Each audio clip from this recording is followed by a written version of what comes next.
पड़ी है। पहले दिन जो है हमारे भिलाई गुप्ता के साथियों ने यहाँ नाटक किया। दूसरे दिन जो हमारी अपनी जनमंच की संस्था है उसने नाटक किया। आज हमारे अपने बिलासपुर के साथी यहाँ परसाई जी का नाटक करके प्रस्तुत। और उसके पहले हमने सुनील चिपड़े जी से बातचीत में आग्रह किया कि आप नाटक का मंचन के नाटक की अवधि 45 मिनट। तो नाटक के पहले एक कहानी है भेड़ और भेड़ी। दरअसल मैं लगातार इस बात के लिए सुनील से कह रहा था कि उस कहानी का भी मंचन वो करें, पर ऐसा होता है कि समय बहुत कम था। जब हमने सुनील से कहा कि उनके पास टाइम कम था, क्योंकि हमने ये जो प्लान किया था, तो कहानी में एक ही मंचित हो रही है, पर भेड़ और भेड़िए को यहाँ पर अर्पिता बेड़ेकर और कुणाल उसका पाठ करेंगे। तो मैं अर्पिता जी को और कुणाल को बुला रहा हूँ कि वे आए और भेड़ और भेड़िए का पाठ करें। दोस्तों, परसाई जिस तरह के लेखक थे, आप भेड़ और भेड़ियों को नए संदर्भ में देखेंगे कि आज 50 साल बाद अगर आप भेड़ और भेड़ियों को देखते हैं और आप इमेजिन करते हैं कि परसाई भेड़ और भेड़िए के जरिए से क्या करेंगे, तो आपको आप इससे रिलेट करेंगे और आपको पता चलेगा कि डेमोक्रेसी में किस तरह भेड़े हैं और भेड़िए हैं, ये आप महसूस करेंगे। चलिए, सबसे पहले हम परसाई जी की कहानी सुनते, उसके बाद नाट्य मंचन। तो भेड़ और भेड़िए, एक छोटा सा परिचय। हरिशंकर परसाई की प्रसिद्ध व्यंग्य कहानी भेड़ और भेड़िए आज भी उतनी ही प्रासंगिक और मौजूदा राजनीति के चरित्र को उजागर करती है। कहानी में प्रतीकों के माध्यम से जो बात कही गई है वो प्रतीक व्यक्ति रूप में हमें दिखने के लिए। समय बीत गया है, किंतु भेड़ियों ने भेड़ों को मूर्ख बनाकर उन पर शासन करने की योजना बनाई। उन्होंने एक सियार को संत का रूप देकर भेड़ों को यह विश्वास दिलाया कि भेड़िया अब संत बन गया है और उनका रक्षक। इस कहानी के माध्यम से परसाई जी ने राजनीति और समाज में व्याप्त पाखंड और शोषण पर कटाक्ष किया। एक बार एक वन के पशुओं को ऐसा लगा कि वे सभ्यता के उस स्तर पर पहुंच गए हैं जहां उन्हें एक अच्छी शासन व्यवस्था अपनानी चाहिए, और एक मत से यह तय हो गया कि वन प्रदेश में प्रजातंत्र की स्थापना। पशु समाज में इस क्रांतिकारी परिवर्तन से हर्ष की लहर दौड़ गई कि सुख समृद्धि और सुरक्षा का स्वर्ण युग अब आया और वो आया। जिस वन प्रदेश में हमारी कहानी ने चरण धरे हैं उसमें भेड़े बहुत निहायत नेक, ईमानदार, दयालु, निर्दोष पशु जो घास तक को फूक फूक कर खाता है। भेड़ों ने सोचा कि अब हमारा भय दूर हो जाएगा। हम अपने प्रतिनिधियों से कानून बनवाएंगे कि कोई जीवधारी किसी को ना सताए ना मारे, सब जिए और जीने। शांति, स्नेह, बंधुत्व और सहयोग पर समाज आधारित। इधर भेड़ियों ने सोचा कि हमारा अब संकट का लाभ। भेड़ों की संख्या इतनी अधिक है कि पंचायत में उनका बहुमत होगा, और अगर उन्होंने कानून बना दिया कि कोई पशु को ना मारे तो हम खाएंगे क्या? क्या हमें घास चलना पड़ेगा या सीखना पड़ेगा? जो चुनाव समीप आता, भेड़ों का उल्लास बढ़ता जाता। जो चुनाव समीप आता, भेड़ियों का दिल बैठ जाता। एक दिन बूढ़े सियार ने भेड़िए से कहा, मालिक, आजकल आप बड़े उदास रहते हैं। हर भेड़िए के आसपास 2-4 सियार रहते ही।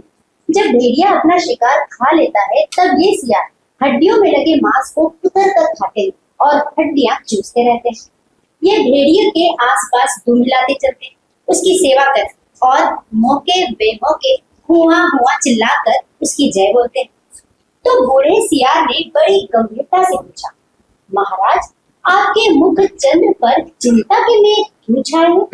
वह सियार कुछ कविता भी करना जानता होगा या शायद दूसरे की उक्ति को अपना बनाकर कहता है।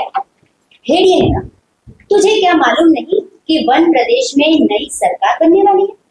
हमारा राज्य तो अब गया। सियार ने दांत निकोड़ कर कहा, हम क्या जाने महाराज, हमारे तो आप ही भाई बाप हैं। हम तो कोई और सरकार नहीं जानते, आपका दिया खाते हैं और आपका गुण गाते हैं।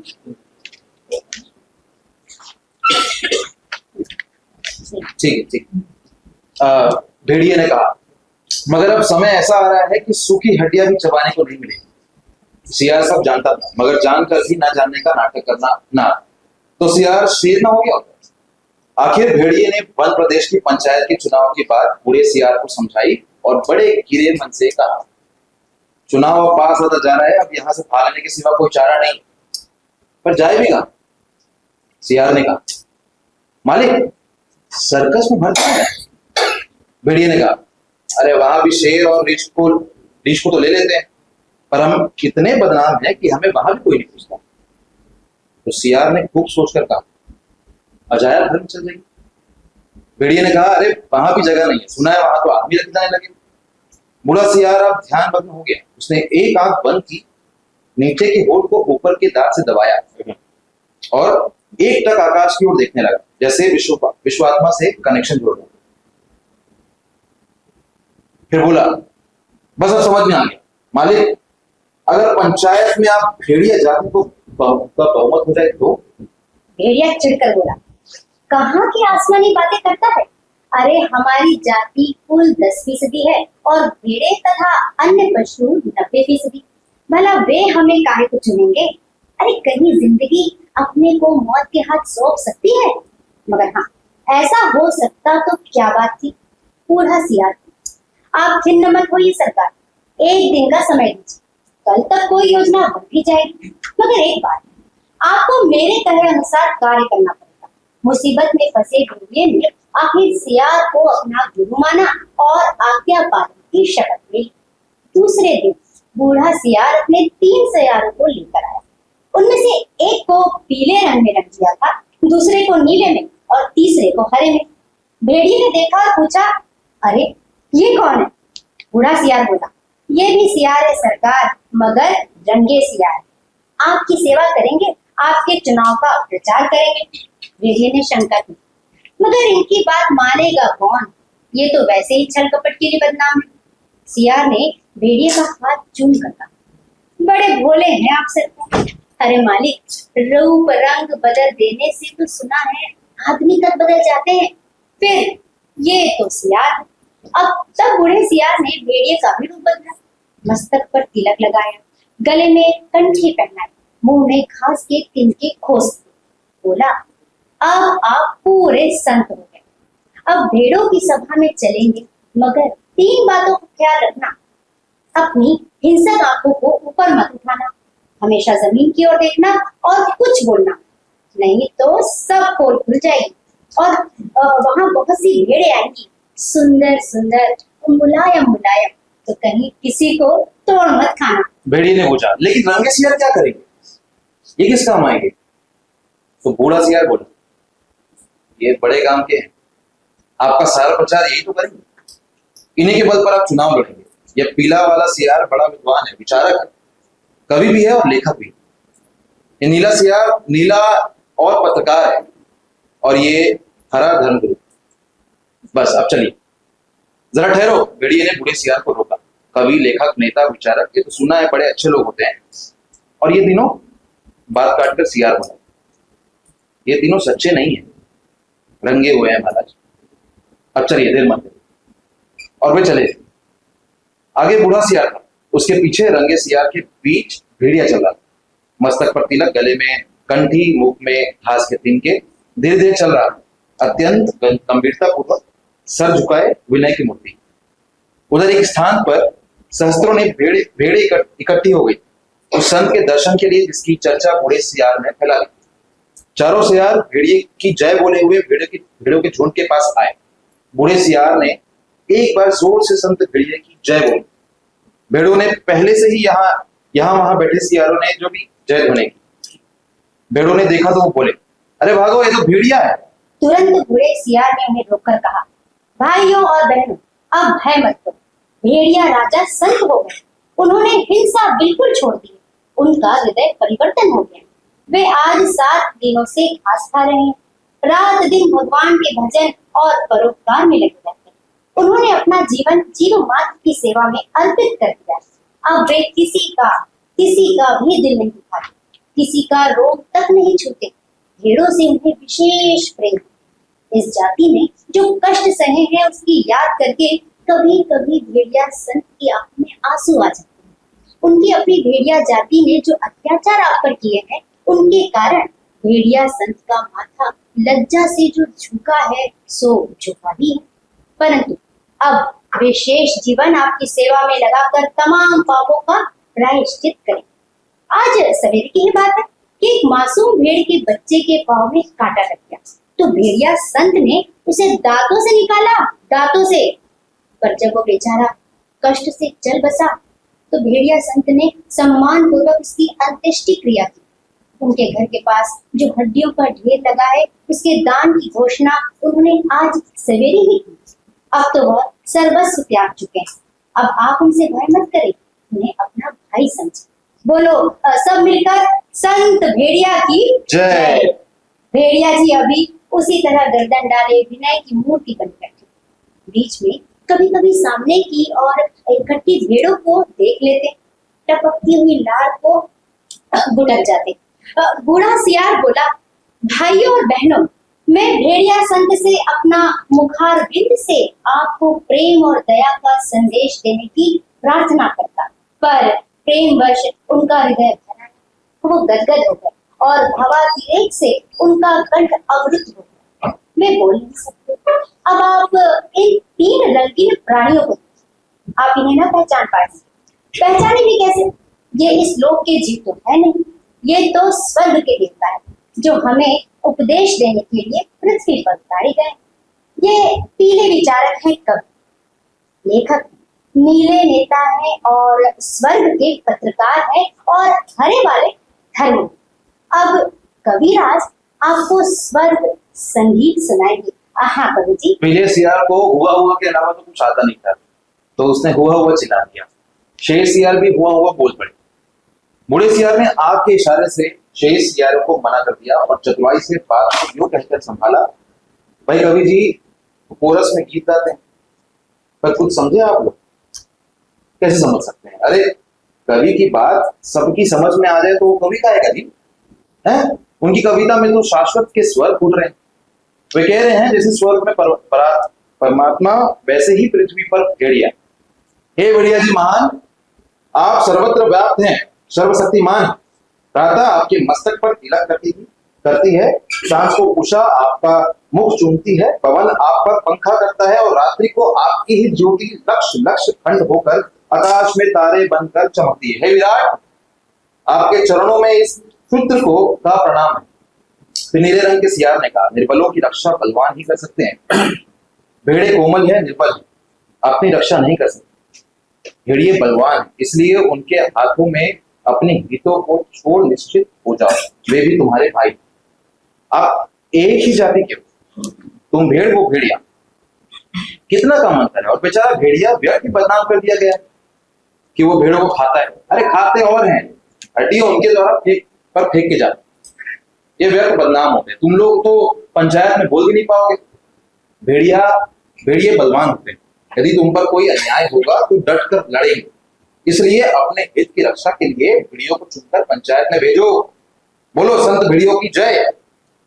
फिर हरे रंग के धर्मगुरु ने उपदेश किया, जो यहाँ त्याग करेगा वो उस लोक में पाएगा, जो यहाँ दुख भोगेगा वो वहां सुख पाएगा, जो यहाँ राजा बनाएगा वो वहां राजा बनेगा, जो यहाँ वोट देगा तो वहां वोट पाएगा।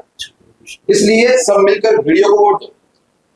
विदानी है, परोपकारी है, संत है, मैं उनको प्रणाम करता हूं। ये एक भेड़िए की कथा नहीं, सब भेड़ियों की कथा है। सब जगह इस प्रकार प्रचार हो गया और भेड़ों को विश्वास हो गया कि भेड़ियों से बड़ा उनका कोई हित चिंतक और हित रक्षक नहीं। और जब पंचायत का चुनाव हुआ तो भेड़ों ने अपने हित रक्षा के लिए भेड़िए को चुना, और अब पंचायत में भेड़ों के हितों की रक्षा के लिए भेड़िए प्रतिनिधि बनकर आए। और पंचायत में भेड़ियों ने भेड़ों की भलाई के लिए पहला कानून ये बनाया कि हर भेड़ियों को सवेरे नाश्ते के लिए भेड़ का एक मुलायम बच्चा दिया जाए, दोपहर के भोजन में एक पूरी भेड़ तथा शाम को स्वास्थ्य के ख्याल से कम खाना चाहिए, इसलिए आधी भेड़ दी जाए। इधर भेड़ियों ने सोचा कि हमारा अब संकट काल है।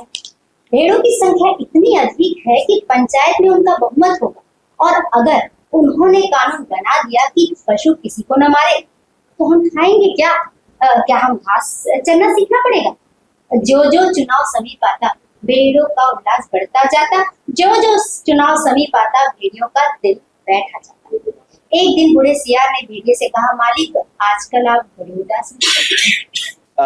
हर भेड़िए के आसपास 2-4 सियार रहते ही जब भेड़िया अपना शिकार खा लेता है तब ये सियार हड्डियों में लगे मांस को कुतर कर खाते हैं और हड्डियों को चूसते रहते हैं। ये भेड़िए के आसपास दूध हिलाते चलते हैं, उसकी सेवा करते हैं और मौके बेमौके हुआ हुआ चिल्लाकर उसकी जय होते हैं। खैर, भेड़िए ने कहा, तुझे क्या मालूम नहीं है कि वन प्रदेश में नई सरकार बनने वाली है? हमारा राज्य तो अब आ गया, हमारा राज्य तो गया। सॉरी, सियार ने दांत निकोल कर कहा, हम क्यों जाने महाराज, हमारे तो आप ही माई बाप हैं, हम तो कोई और सरकार नहीं जानते। आपका दिया खाते हैं, आप ही बुलाते हैं। भेड़िए ने कहा, मगर अब समय ऐसा आ रहा है कि सूखी हड्डियां भी चबाने को नहीं मिलेंगी। सियार सब जानता था, मगर जानकर भी ना जानने का नाटक करना ना तो सियार अगर नाटक करना ना आता तो सियार शेर ना हो गया। फिर हरे रंग के धर्म गुरु ने उपदेश दिया, जो यहाँ त्याग करेगा वह उस लोक में पाएगा, जो यहाँ दुख भोगेगा वहां वो सुख पाएगा, जो यहाँ राजा बनाएगा वहां राजा बनेगा, और जो यहाँ वोट देगा वो वहां वोट पाएगा। इसलिए सब मिलकर भेड़िए को वोट दो, वे दानी है, परोपकारी है, संत है, मैं उन्हें प्रणाम करता हूँ। यह एक भेड़िए की कथा नहीं, सब भेड़ियों की कथा है। सब जगह इस प्रकार प्रचार हो गया और भेड़ों को विश्वास हो गया कि भेड़िए से बड़ा उनका कोई हित चिंतक और हित रक्षक नहीं। और जब पंचायत का चुनाव हुआ तो भेड़ों ने अपने हित रक्षा के लिए भेड़िए को चुना, और पंचायत में भेड़ों के हितों की रक्षा के लिए भेड़िए प्रतिनिधि बनकर गए, और पंचायत में भेड़ियों ने भेड़ों की भलाई के लिए पहला कानून बनाया, हर भेड़िए को सवेरे नाश्ते के लिए भेड़ का मुलायम बच्चा दिया जाए, दोपहर के भोजन में पूरी भेड़, और शाम को स्वास्थ्य के ख्याल से कम खाना चाहिए, इसलिए आधी भेड़ दी जाए। Thank you. कहानी मैंने इनको करीब 5-5:30 बजे दी थी कि मैं चाहता था कि ये कहानी मैंने सुनील को दी थी कि सुनील यार इसका पाठ होना चाहिए, और सुनील ने 2 लोगों को चुना और 2 लोगों ने आपको अच्छे से कहानी सुनाई, और कहानी मैं समझता हूँ कि आपको संप्रेषित हुई होगी। तो बहुत बहुत बधाई कि वो दुष्यंत इसको इस तरह से कहते भी होते हैं कि उनकी अपील है कि हम उनको मदद करें, उनकी अपील है कि हम उनको मदद करें, चाकू की पसली से गुजारिश तो देखिए। तो ये भेड़ और भेड़िए की जो कहानी है वो आप समझ जाएंगे कि नए संदर्भ में किस तरह से मीडिया, किस तरह से धर्मगुरु, किस तरह से साहित्यकार, बहुत सारे लोग अलग अलग वेश में सत्ता दल या जो भी चुनाव में लोग होते हैं उनके साथ खड़े होते हैं। बहरहाल ये कहानी बहुत अच्छी थी, आप दोनों को बहुत बहुत बधाई।